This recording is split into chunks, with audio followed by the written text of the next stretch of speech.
Well, good afternoon from AldermanFarms. I have been busy all morning making cornbread dressing. And I also have been doing a video with it.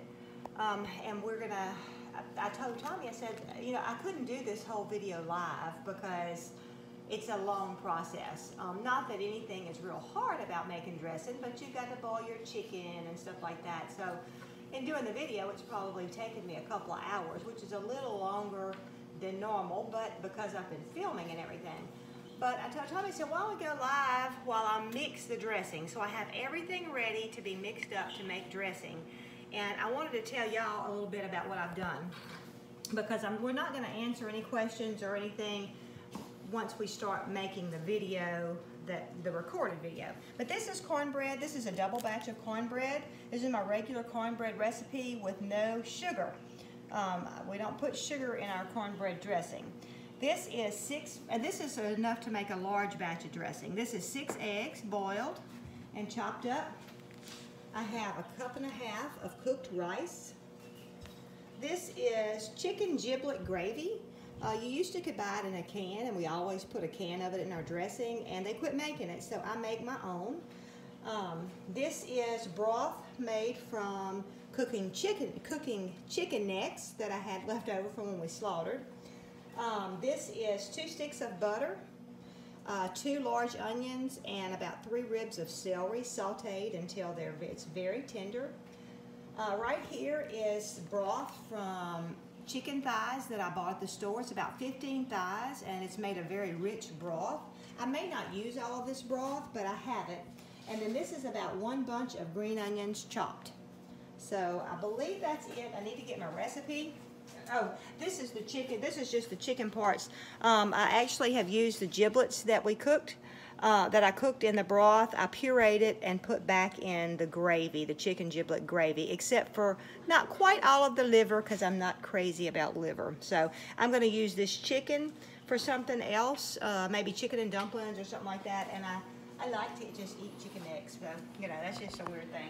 Let me look at my recipe. Tommy, why don't you look and see? I like the giblets and stuff. So we got a nice little crowd here. Great. Suburban Hillbilly, hey there. Hey. Lemonade Farm, they're doing their cornbread and bread cubes right now too. Oh, cool. Hey Duncan, Incense Shop. I plan on, when I do the intro to my video, I'm going to tell them, you know, there's 100 different ways to make dressing. Yeah. You know, just like she's cubing bread and doing cornbread. I put no bread in mine. Yeah. But I put rice, and I bet you they don't put rice. Probably. You know, everybody's family does things different. And we don't do any sage either. So, and which I think that's more of a northern thing, the sage. And I like sage, and I like sage in my sausage, but I don't put sage in my dressing. So, you know. Hey, Music Well, yeah, I like the liver too.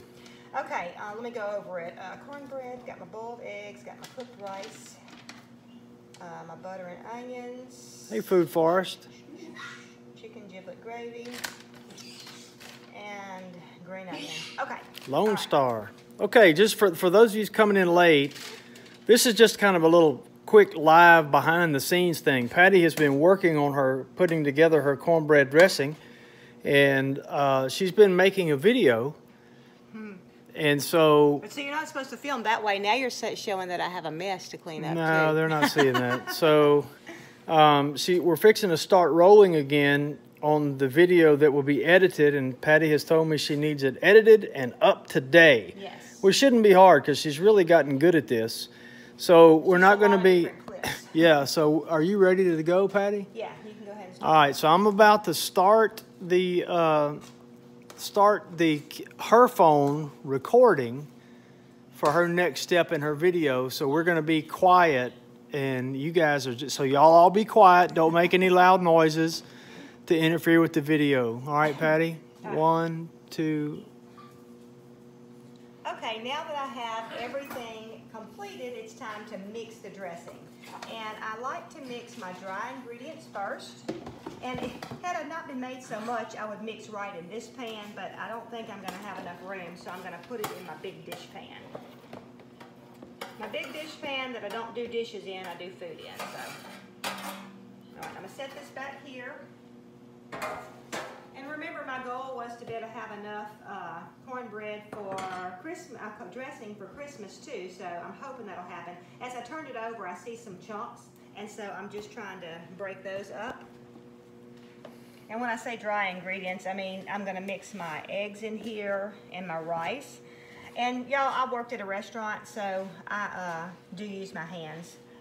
They're clean hands, always clean hands, but if you eat out at restaurants, most likely you're having food that's been, people's used their hands with too, sorry to tell you that. But anyway, now this is my 6 boiled eggs that I've chopped up in small pieces. And put that in. And this is my 1½ cups of rice, cooked rice.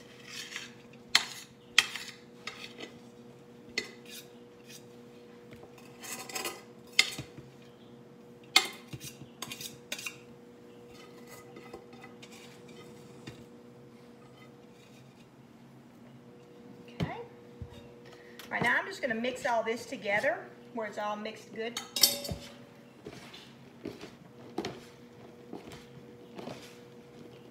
I guess one thing that I don't mix up that's kind of like a dry ingredient would be my green onions. We always put them in last. I don't know why, but that's what we do. So, and as I see bigger chunks of cornbread, I'm just going to break them up with my hands.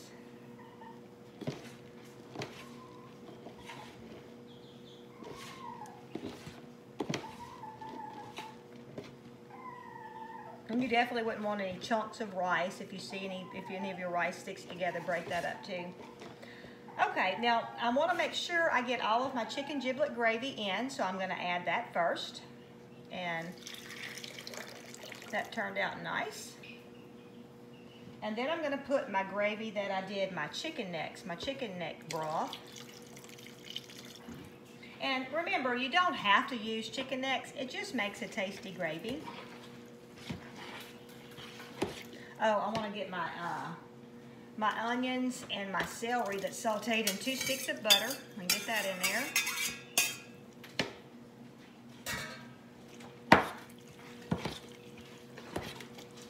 And what I'm looking for is a pretty soupy mixture, because the cornbread is going to absorb a lot of this broth, and then you're going to actually bake it the day you're going to eat it. And so since tomorrow's Thanksgiving, I'm going to, once I get this made up, I'm going to put this in the refrigerator unbaked and overnight, and the flavors will really blend good, and then I will bake it in the morning. All right, now you see it's kind of getting a drier texture. It's not dry, I know it still looks moist, but I want it to be more soupy. So now I'm going to add in my extra broth that I made with the chicken thighs. And so there's no real measuring of the exact amount. Now, if you're not into making your own broth, you can use chicken bouillon, you can use bought canned broth, or they have it in the carton now. I'm going to tell the truth though, homemade broth is much better.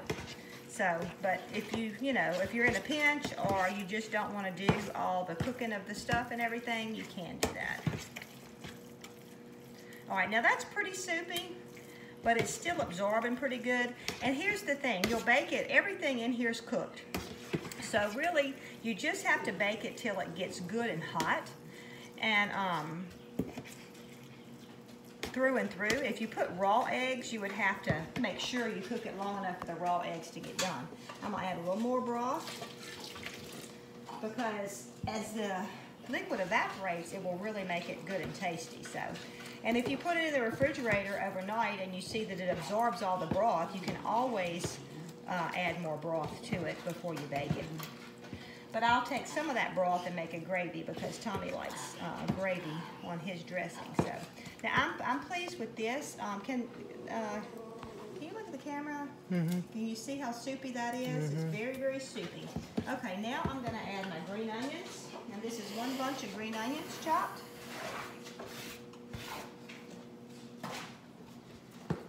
And if your family's finicky about seeing green things in their food or whatever, you know, you're welcome to leave out the green onions. I do think it adds a flavor too, so.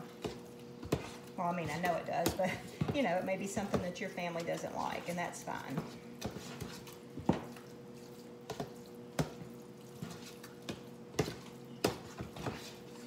And dressing takes a little while to do, but it's not hard.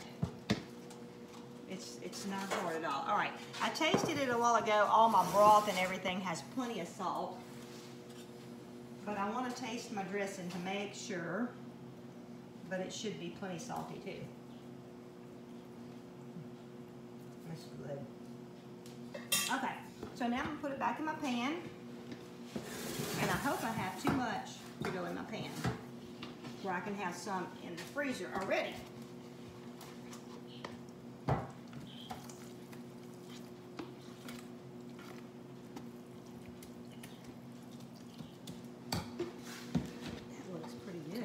We're not having a huge crowd for Thanksgiving, so I think I'm going to stop it at that and look at what I have left.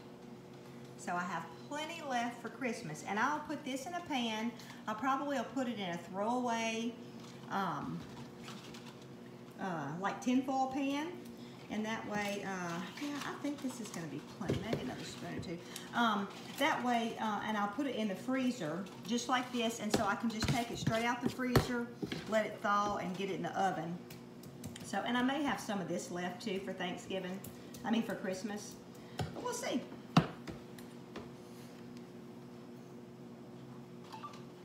Okay, we stopped that video, so you're gonna, that's gonna be the end of the video?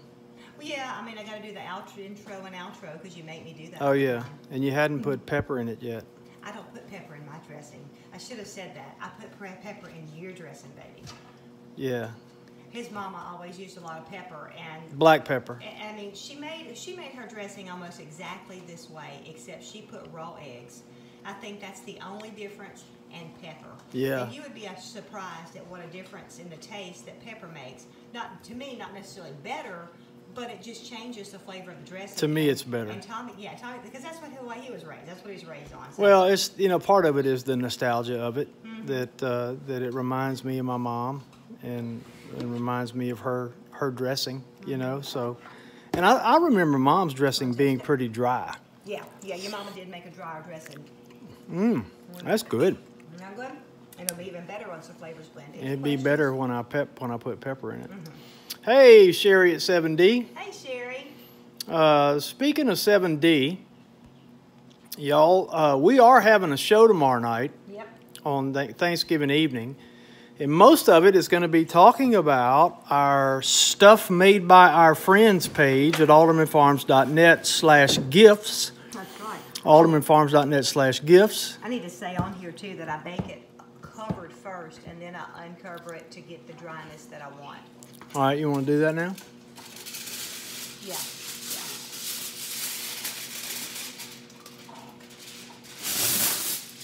Another thing is that I like to cover my dressing with tinfoil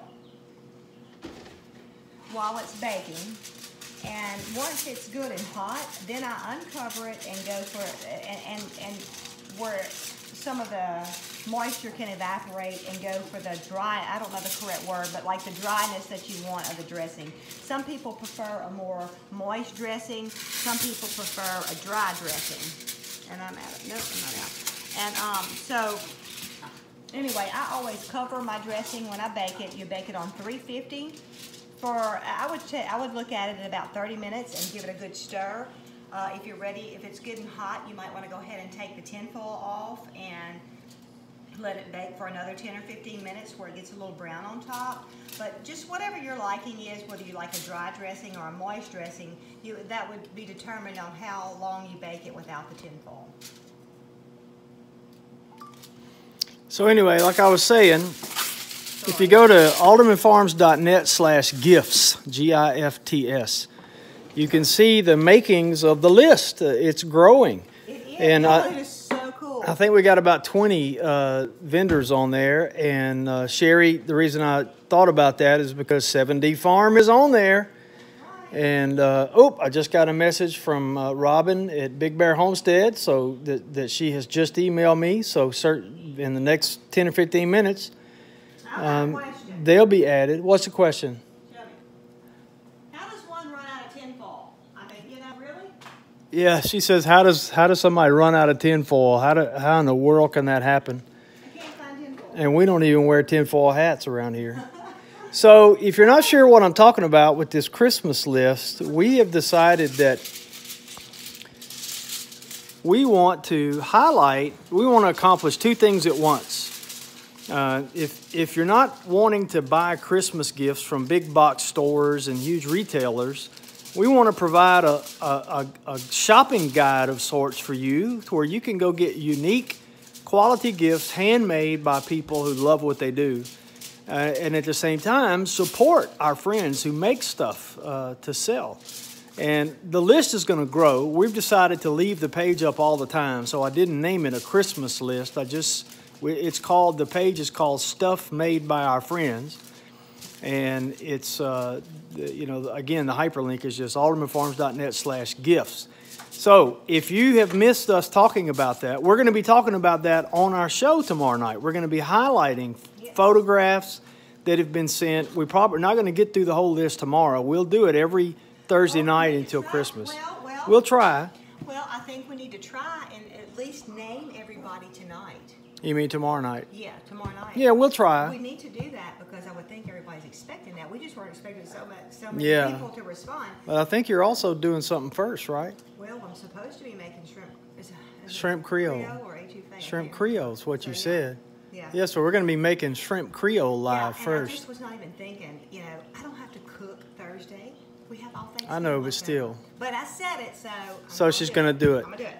So if you want to be added to the Stuff Made by Our Friends list, this is what you have to do. Send an email to Christmas@AldermanFarms.net, Christmas@AldermanFarms.net, and send me just a couple, 2 or 3 photographs of some sample items, either sample items or items you really want to highlight for the Christmas season, along with a link or links to how people can best purchase your wares. And hopefully, you may pick up a little business. So, hey, do you think that needs a little salt? It does need a little bit. Well, why didn't you tell me that? I don't know. Hey, Red Duchess.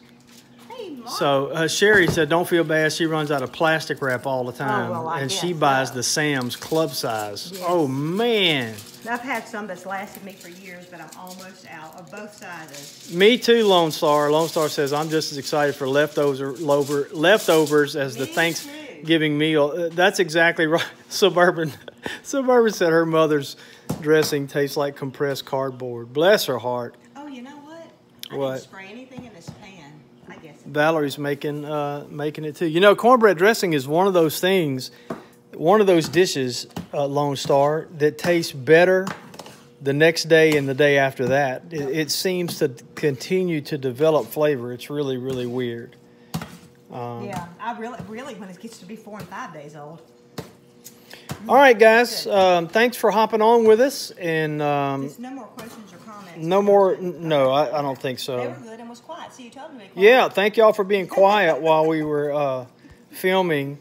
And Suburban, go to AldermanFarms.net /gifts, GIFTS. Or if you just go to AldermanFarms.net and look for the page called Stuff Made by Our Friends. And again, the list is growing. Yeah, that's better. That's better. So check out the list. There's some amazing stuff on there. Lots of names you'll recognize. Yes, I'm so excited about it. And keep an eye on the YouTube channel because I hope to have this video edited and uploaded later today. Shortly, like in the next hour. Oh, okay.